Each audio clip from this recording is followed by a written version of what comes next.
Hello विद्यार्थी मित्रों, हूँ दीप्ति व्यास અને તમારું સ્વાગત છે ધોરણ 10 ના ઇંગ્લિશમાં। વિદ્યાર્થી મિત્રો, આજે આપણે ભણીશું ઇંગ્લિશ ગ્રામરનો ટોપિક છે કંજક્શન। કંજક્શન એટલે શું? કંજક્શનને ગુજરાતીમાં સંયોજકો કહેવાય।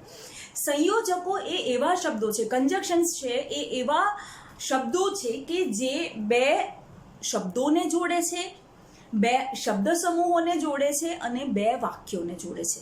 તો કંજક્શનની વ્યાખ્યા આ રીતે થઈ। ઓકે, કંજક્શન છે એ કંજક્શન ઘણા બધા પ્રકારના હોય છે। દાખલા તરીકે હેતુ દર્શાવતા સંયોજકો અથવા તો કંજક્શન્સ ઇન્ડિકેટિંગ પર્પસ, કંજક્શન્સ ઇન્ડિકેટિંગ રીઝન્સ, કારણ દર્શાવતા સંયોજકો, કંજક્શન્સ ઇન્ડિકેટિંગ રિઝલ્ટ, પરિણામ દર્શાવતા સંયોજકો, કે કંજક્શન્સ ઇન્ડિકેટિંગ કોન્ટ્રાસ્ટ, વિરોધાભાસ દર્શાવતા સંયોજકો। તો સંયોજકો ઘણા બધા પ્રકારના છે, લગભગ 11 પ્રકારના સંયોજકો છે। આજે આપણે સંયોજકો સમજવાનું શરૂ કરશું। સૌથી પહેલા સંયોજકો વિદ્યાર્થી મિત્રો આપણે સમજીશું એ છે કંજક્શન્સ ઇન્ડિકેટિંગ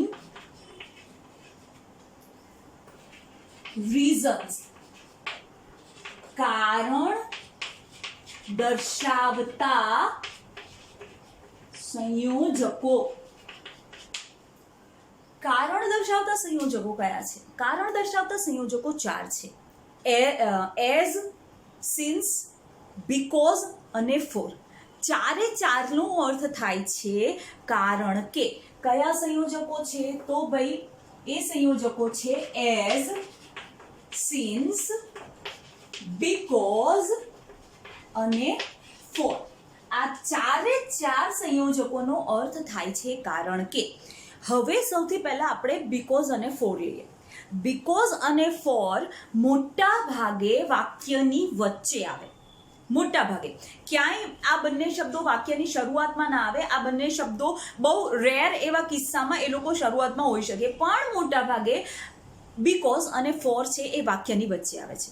ઓકે, બીકોઝ જ્યારે બે વાક્યોને જોડે છે ત્યારે એ વાક્યોમાં ક્યાંય અલ્પ વિરામની સાઇન કે નિશાની આવતી નથી, પણ જ્યારે તમે ફોરથી વાક્ય જોડો છો ત્યારે હંમેશા પહેલા વાક્ય એટલે કે ફોરની પહેલા અલ્પ વિરામની નિશાની કરવાની હોય છે।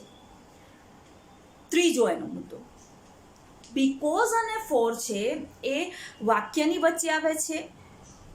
ફોર પહેલા તમે અલ્પવિરામની નિશાની કરો છો આ, અને બીકોઝ અને ફોર લો કે તમે એઝ અને સિન્સ લો। આ ચારે ચાર શબ્દો છે ને એ ચારે ચાર શબ્દોની પાછળ બે વાક્યોમાંથી જે વાક્ય કારણ દર્શાવતું હોય ને એ વાક્ય મૂકવામાં આવે છે। મતલબ કે તમને બે વાક્યો આપ્યા છે તો બે વાક્યોમાં એક કારણ દર્શાવતું વાક્ય હશે ને બીજું વાક્ય છે એ પરિણામ દર્શાવતું હશે।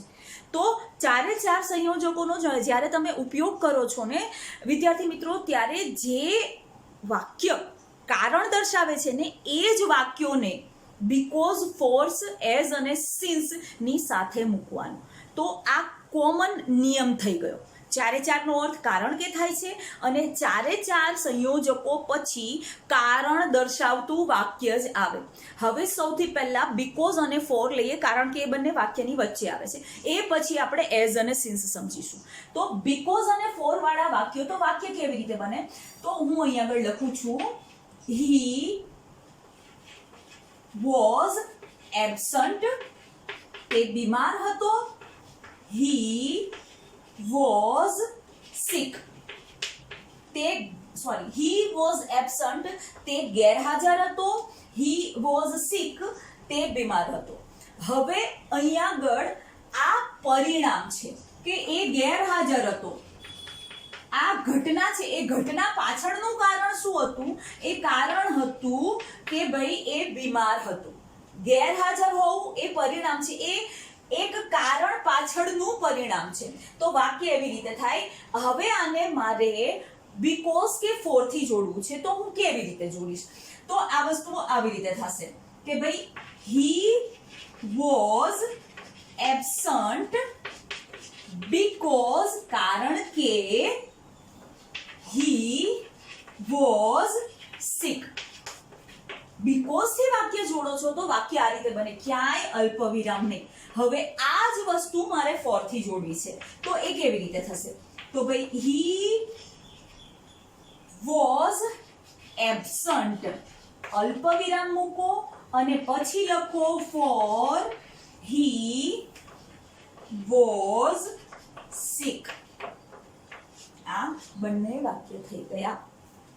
તમે ગુજરાતી કરો ત્યાં જ ખબર પડી જાય કે આમાં પરિણામ કયું છે ને કારણ કયું છે. તો બે વાક્યો અહીં આગળ લખ્યા છે કે હી વોઝ એબસન્ટ ફૂલ સ્ટોપ, બીજું વાક્ય હી વોઝ સિક. તે ગેરહાજર હતો, તે બીમાર હતો. ગેરહાજર હતો ને એ પરિણામ થઈ ગયું ને બીમાર, એની એ ગેરહાજર હતો એની પાછળનું કારણ શું? તે બીમાર હતો. તો ગુજરાતી કરશો એ ભેગું તમને સમજાઈ જશે. હવે હી વોઝ એબસન્ટ વાક્ય મેં બનાવ્યું કેમ? તો ફોર અને બીકોઝ છે મોટા ભાગે વાક્યની વચ્ચે આવે છે. બીકોઝમાં અલ્પવિરામ નહીં મૂકવાનું, પણ તમે ફોર લખો છો તો પહેલા વાક્યની આગળ અલ્પવિરામ મૂકવાનું. તો અહીં આગળ મેં લખી નાખ્યું છે he was absent because he was sick. ક્યાંય અલ્પવિરામ નથી. એ જ વાક્ય ફોર ની રીતે જુઓ, he was sick, he was absent comma for he was sick. તો આ વસ્તુ થઈ ગઈ બીકોઝ અને ફોર. હવે આ જ વસ્તુ તમારે એઝ અને સિન્સ સાથે લખવી હોય તો તમે કેવી રીતે લખી શકો? તો એઝ અને સિન્સ છે ને, એઝ અને સિન્સ વિદ્યાર્થી મિત્રો હંમેશા વાક્યની શરૂઆતમાં આવે. કેવી રીતે? તો આ જ વાક્ય છે એ વાક્યને હું ફરીથી લખું છું. હી વોઝ એબસન્ટ, આ પહેલું વાક્ય. બીજું વાક્ય હી વોઝ સિક. તો આ કેવી રીતે બનશે? તો એઝ અને અથવા તો સિન્સ લો છો એ વાક્યની શરૂઆતમાં આવે ને એની સાથે કારણ દર્શાવતું વાક્ય. કારણ દર્શાવતું આપણું વાક્ય કયું છે? He was sick. તો as since he was sick comma he was absent. તો આ વસ્તુ થઈ ગઈ એઝ સિન્સ શરૂઆતમાં. એની પાછળ કારણ દર્શાવતું વાક્ય લખો, પણ એ કારણ દર્શાવતા વાક્ય લખ્યા પછી કમ્પલસરી તમારે અલ્પ વિરામ કરવાનું છે.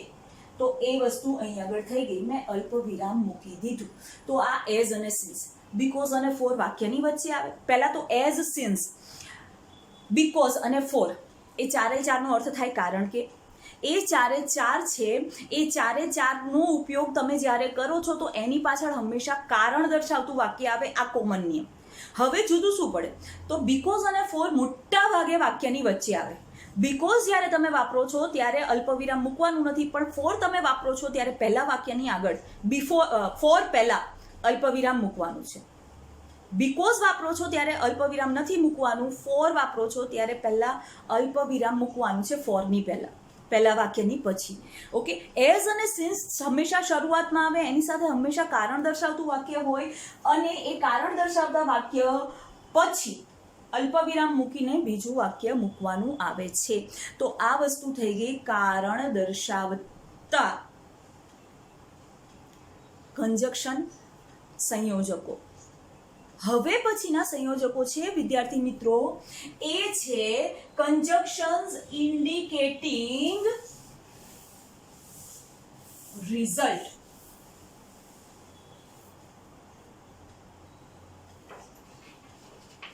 કંજક્શન ઇન્ડિકેટિંગ રિઝલ્ટ પરિણામ દર્શાવતા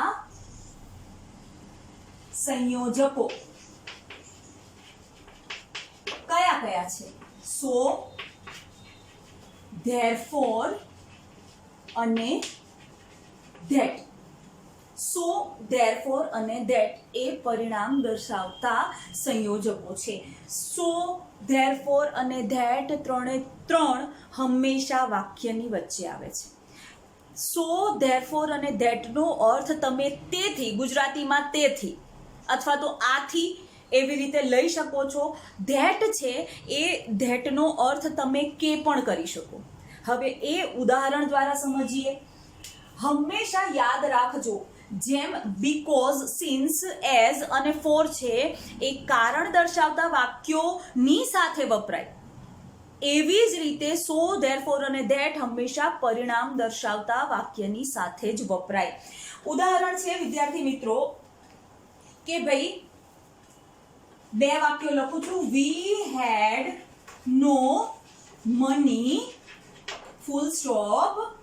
વી could not buy it. અમારી પાસે પૈસા ન હતા, અમે તે ખરીદી ના શક્યા. હવે અમે ખરીદી ના શક્યા એ શું થઈ ગયું? એ પરિણામ થઈ ગયું, એ ઘટના થઈ ગઈ. તો એની પાછળનું કારણ શું હતું? તો કારણ હતું કે ભાઈ અમારી પાસે પૈસા નહોતા. તો આ વાક્યને તમારે જ્યારે સો ધેરફોર થી જોડવું હોય તો કેવી રીતે જોડી શકો? તો વાક્ય આવી રીતે થાય કે હંમેશા યાદ રાખજો કે હંમેશા સો ધેરફોર અને ધેટ હંમેશા પરિણામ દર્શક વાક્યની આગળ આવે, અથવા તો સો ધેરફોર અને ધેટ પછી હંમેશા પરિણામ દર્શક વાક્ય આવે. તો આ કેવી રીતે બનશે? તો આ આવી રીતે બનશે કે ભાઈ we had no money, so therefore that we could not buy it. We had no money, so therefore that we could not buy it. આ આટલું સિમ્પલ છે. ફેર એટલો કે પરિણામ શું છે? તો પરિણામ અમે ખરીદી ના શક્યા એ છે. તો પરિણામ દર્શક વાક્યની પહેલા સો ધેરફોર અથવા તો ધેટ મૂકવામાં આવે છે. એવી જ રીતે ધેટનું અલગથી વાક્ય કરું તો એ કેવી રીતે થશે? તો ધેટનું અલગથી વાક્ય કરું કે ભાઈ it was so dark,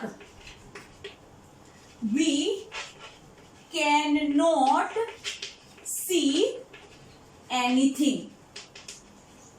એટલું બધું અંધારું હતું, અમે કાંઈ જ જોઈ શકતા ન હતા. તો કશું જ નથી કરવાનું, અહીં આગળ ધેટ મૂકી દેવાનું છે. It was so dark that we cannot see anything. એટલું બધું અંધારું હતું કે અમે કાંઈ જ જોઈ શકતા ન હતા. તો અહીં આગળ ધેટ મૂક્યો છે. એનો અર્થ તમે તેથી કરો કે એનો અર્થ તમે કે કરો, કોઈ ફેર નથી પડતો. તો આ વસ્તુ થઈ ગઈ કારણ દર્શાવતા પરિણામ દર્શાવતા સંયોજકો. હવે એ બંને સંયોજકો છે, એ બંને સંયોજકોનો ઉપયોગ કેવી રીતે થાય ને એની ફોર્મ્યુલા બતાવું છું. હવે કારણ દર્શાવતા સંયોજકોની વાક્ય રચના.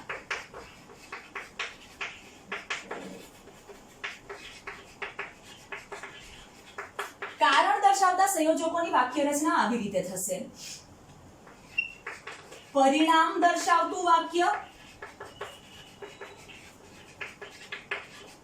વત્તા because કે ફોર વત્તા કારણ દર્શાવતું વાક્ય. જ્યારે તમે બીકોઝ કે ફોર મૂકો છો ત્યારે પહેલા પરિણામ દર્શાવતું વાક્ય આવશે અને પછી કારણ દર્શાવતું વાક્ય આવશે, બે વાક્યોની વચ્ચે.